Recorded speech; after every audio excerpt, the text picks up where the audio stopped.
Bonjour, aujourd'hui je vais vous parler des toiles, parce que c'est un des éléments les plus importants et souvent mal compris. D'abord, je voudrais vous montrer une toile que j'ai faite dans les années, je crois, c'est 67-68. Voilà l'arrière de la toile. On prenait des espèces de tasseaux et on mettait une toile de lin, un drap, etc. On le tournait comme on pouvait, et puis voilà. Donc c'était une reproduction de Renoir, pas très bien faite d'ailleurs, mais c'est pour vous montrer le caractère amusant. Ça se faisait beaucoup dans les années 60-70, j'en ai vu plein. Voilà. Eh bien ça, il faut éviter. En fait, très souvent, les toiles donc, sont déterminantes pour l'effet qui va apparaître à la fin. Si la toile est parfaitement lisse, vous aurez un effet très particulier, un peu comme la peinture flamande. Si la toile est granuleuse, vous aurez des effets plus impressionnistes. Si la toile est fortement texturée, eh bien vous aurez des effets, comment dire, qui peuvent permettre plein de choses. Alors, c'est pour ça la première étape, il faut des bonnes toiles. Alors, il y a des toiles en lin, comme ça, donc elles sont souvent grises derrière, et il y a des toiles en coton. Eh bien, évidemment, je vous conseille des toiles en coton. Sauf si c'est pour des exercices vraiment destinés à jeter ou juste pour vous entraîner. Pourquoi? Parce que, une raison simple, c'est quand vous passez plusieurs heures, 10 heures peut-être sur une toile, est-ce que la différence de 2 ou 3 euros qu'il va y avoir entre une toile en lin et une toile en coton est déterminante? Eh bien, je dis non, pour commencer. Donc, entre toile de coton et toile de lin, je dis tout net, toile de lin. Ensuite, il y a des différences de qualité. Évidemment, il y a des toiles de lin. Alors ça, c'est une toile de qualité moyenne, qui est livrée avec, en général, elle est fixée sur un châssis qui est assez solide. Alors, regardez le châssis, ça c'est important parce que c'est rien de plus embêtant que d'avoir un châssis qui vrille. Il faut défaire la toile, la retendre, etc. Ensuite, sur un autre châssis que vous aurez acheté de meilleure qualité, ça n'a pas de sens. Donc, tout de suite, il faut qu'il y ait au moins acheter des toiles de valeur intermédiaire, pas le haut de gamme, parce que le haut de gamme peut coûter extrêmement cher. Il y en a qui sont faites avec des bois, avec du chêne, avec des techniques sophistiquées, et une toile comme ça peut valoir 5, 6, 10 fois plus cher que celle-là. Voilà. Donc, si vous voulez, il y a un juste équilibre entre le bout de bois avec la toile de coton ou de drap en lin que vous allez retendre, comme je vous ai montré quand j'étais gamin, et puis la toile qui vaut vierge 150 euros pour une petite toile comme ça. Hein. Donc, je vous conseille des toiles moyennes. Alors, je vous conseille donc le coton, le lin à la place du coton. Je vous conseille une qualité correcte qu'il faut arriver à ressentir. Il faut que le poids soit costaud. On sent que c'est solide, quoi. Faut pas que ça... Et puis la toile, maintenant, il faut la regarder. Alors, elle est souvent enveloppée sous du plastique, maintenant. Voilà, donc ça s'enlève facilement. Voilà. Et cette toile, alors celle-ci, la toile est un grain moyen, on va dire. On sent, je ne sais pas, je vais mettre un petit peu de manière rasante, je ne sais pas si on voit. Eh bien, cette toile, elle peut être laissée presque comme ça ou travaillée, on est d'accord. Alors dessus, il y a en général 2 ou 3 couches de préparation, alors qui sont un peu variantes, on appelle ça de l'enduit universel. Et donc, voilà, il faut, si vous en rajoutez, ajoutez-en de manière mesurée. Sauf s'il y a très peu. Des fois, il y a 2 couches, parfois il y a 4 couches. S'il y a 4 couches d'enduit universel, ça veut dire que vous avez choisi une toile déjà plus chère, et vous savez pourquoi elle va servir, ces troisième et quatrième couches. Si vous voulez, je vous conseille aussi, si vous voulez travailler votre support, je vous suggère de prendre des toiles qui n'ont que 2 couches. Comme ça, vous pouvez en rajouter, sans que ça fasse des gâteaux de couches énormes, parce qu'évidemment, plus on rajoute de la matière, plus il peut y avoir des risques d'interaction entre les couches, des craquelures, des décollements, etc. C'est pour ça que je conseille souvent d'acheter une toile de qualité moyenne, 2 couches donc de préparation sur laquelle vous allez pouvoir travailler. Alors, petite anecdote, petit élément, bon ça c'est un petit élément mécanique, mais à l'arrière, vous voyez, il y a des Choses comme ça, donc des petits quoi. Et des trous qui sont à l'intérieur, ici. Eh bien, vous les mettez dedans. Voilà. Alors, il y a deux manières. Moi, je les mets comme ça. Parce que, en fait, c'est facile de taper verticalement. Si je les mets dans l'autre sens, comme ça, il faut taper comme ça. Et dans ce cas-là, on est obligé de longer. Alors, c'est pas un problème. Mais malgré tout, c'est des petits détails. Alors ça permet de tendre la toile de manière considérable des fois. Attention, hein, on peut vraiment tendre très très fortement la toile et au point même que ça peut être dangereux. C'est pour ça que je conseille d'abord de peindre la toile, de la voir comment elle va travailler et seulement après, vous mettez ça et vous donnez un tout petit coup de marteau pour tendre. Alors parfois, la toile est très très très détendue. Alors là, dans ce cas-là, c'est rare, mais si ça arrivait, plutôt que de tendre ici, ce qui peut avoir un inconvénient, c'est que ça peut faire une tension ici avec un rebord ici, comment dire, une espèce de bourrelet ici au milieu qui va de là jusque là, ici, au-dessus et dans les quatre coins.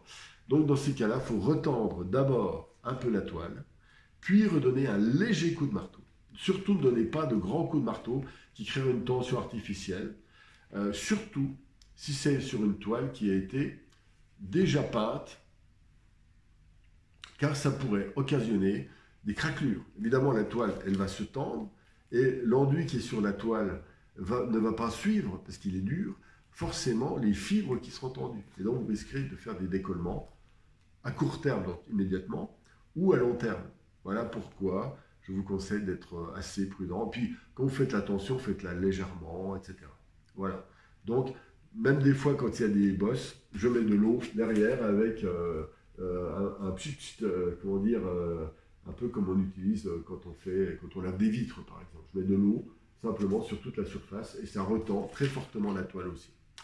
Voilà quelques petites astuces pour la toile. Pour les acheter, ma foi, attendez des promotions. Maintenant, il est difficile de les acheter dans les petits magasins. Il n'y a plus que les grandes surfaces ou le géant des beaux-arts. Regardez, donc il ne faut pas non plus des toiles trop fines. Vous voyez, les toiles, ici, elles doivent avoir une certaine tenue. Si elles sont trop grosses, trop granuleuses, ce sera compliqué.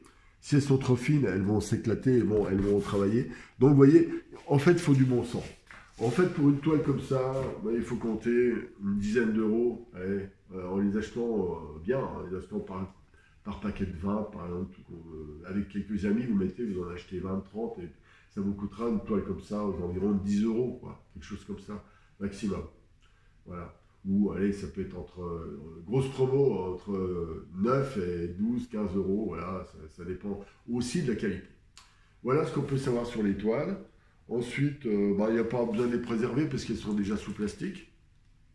Voilà, il n'y a pas grand-chose d'autre à dire. Si, un petit mot sur les cartons toilés. Les cartons toilés, vous savez, c'est des cartons où ils prennent des toiles de qualité moins bonne. Eh bien, moi, je les déconseille aussi parce que un des intérêts de la toile, c'est quand même la texture, la vie, la vibration qu'elle a, cette toile. Et si vous prenez un carton, vous aurez un côté dur qui est très désagréable et un peu sec, bizarrement. J'ai jamais aimé ça.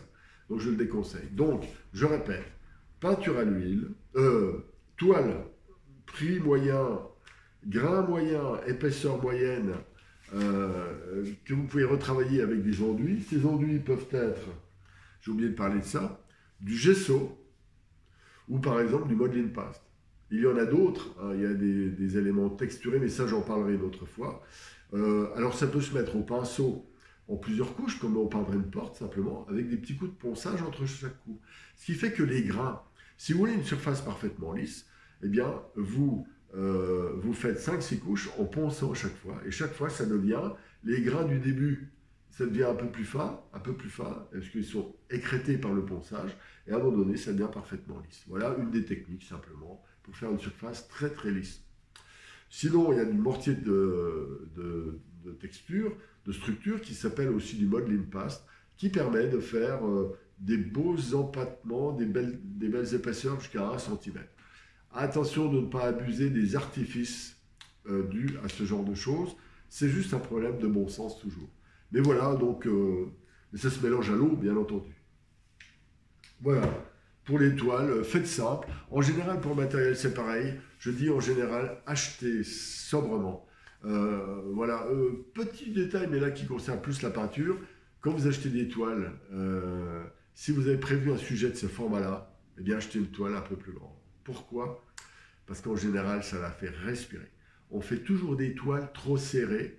Donc, achetez des toiles un poil plus grand que ce que vous avez prévu. Vous y gagnerez énormément. Parce que sinon, vous allez vous retrouver, évidemment, à l'étroit, dans les falaises des bords des toiles. Vous aurez un tableau qui va pas, qui va coincer souvent, qui va être un peu à l'étroit. Voilà, toujours un peu trop grand. Si vous voulez faire un 10 figures, achetez un 12. Vous voulez faire un 12, achetez un médiane. Donc, il y a d'abord un chiffre, un numéro qui indique la taille. Et il y en a un deuxième, c'est F, qui veut dire figure. Il y a le P qui veut dire paysage. Donc qui est plus allongé par la largeur, comment dire, le figure est presque carré, le paysage est un peu plus allongé, et il y a le marine qui lui est encore plus allongé. Donc il y a 3 sortes de formats en France, et puis, parce que c'est différent aux États-Unis, et il y a la taille qui va de 0 jusqu'à 100. Voilà, c'est tout bête. Voilà, très bien. Alors voilà, donc il y a aussi des toiles particulières, les carrés. Ça, j'aime bien aussi. J'en utilise souvent. Alors, il y a tous les formats, 50-50, 30-30, 40-40, 20-20, etc. Jusqu'à 150 par 150, ou même plus. Hein. Après, ça devient, bien sûr, des commandes particulières. Voilà, un petit tour des toiles que vous pouvez acheter. Il y a aussi derrière, voilà, le format 1/2. C'est-à-dire là, ça fait 100 par 50. Voilà. Eh bien, il ne reste plus qu'à vous acheter du matériel et puis d'aller bosser.